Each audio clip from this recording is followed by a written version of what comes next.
Hello everyone, আসসালামু আলাইকুম। সবাই কেমন আছেন? আল্লাহর রহমতে সবাই ভালো আছেন। তো আমি আজকে আপনাদের সামনে নিয়ে আসলাম খুবই সহজ একটা রেসিপি, ভর্তা রেসিপি। তো আমি কিভাবে বানাই সেভাবে আপনাদের সাথে শেয়ার করতেছি।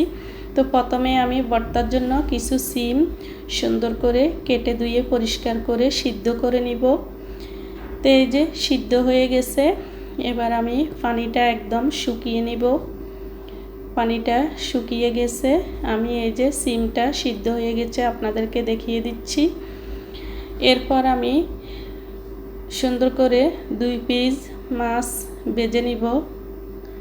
তো এখানে আপনারা যে কোনো মাছে ভেজে নিতে পারেন, কাতল মাছ অথবা রুই মাছ। আমি এখানে সরপুঁটি মাছ 2 পিস ভেজে নিলাম। এরপর আমি এখানে কিছু কাঁচা মরিচের বোটা ফেলে দিয়ে এরপর আমি তাওয়ায় সুন্দর করে টেলে নিচ্ছি। তো এই যে আমি মাছগুলার কাটা ছাড়িয়ে নিলাম আর কাঁচা মরিচগুলা ভেজে নিলাম, পেঁয়াজ কেটে নিলাম, সবগুলো একটা প্লেটে করে উঠিয়ে নিলাম। এবার আমি এক এক করে মরিচগুলো আগে বেটে নিচ্ছি। মরিচটা বেটে নেওয়া শেষ, এবার আমি মাছ বেটে নিব। তো মাছটা আমি কাটা ছাড়িয়ে নিলাম, এবার আমি বেটে নিচ্ছি। তো কে কে পাটায় বাটা ভর্তা পছন্দ করেন অবশ্যই কমেন্ট করে জানাবেন।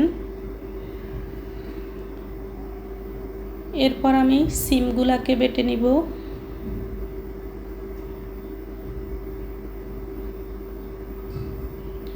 তো সিমগুলা আমি সবগুলা বেটে নিলাম। এরপর আমি দিয়ে দিব পেঁয়াজ কুচি। আর আমার বাসায় ধনিয়া ছিল না, আপনারা ধনিয়াও দিতে পারেন। তো আমি পেঁয়াজগুলোকে বেটে নিলাম।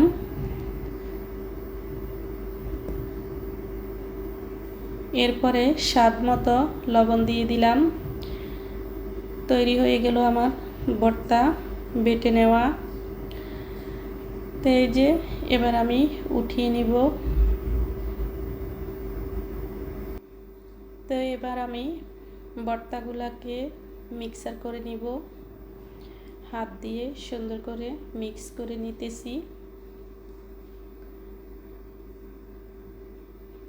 এবার আমি একটা বাটির মধ্যে উঠিয়ে নিচ্ছি। তৈরি হয়ে গেল আমার ভর্তাটা বেটে নেওয়া। এভাবে আপনারা বাসায় খুব সহজে ভর্তা খেতে চাইলে এই ভর্তাটা বানিয়ে খেতে পারেন।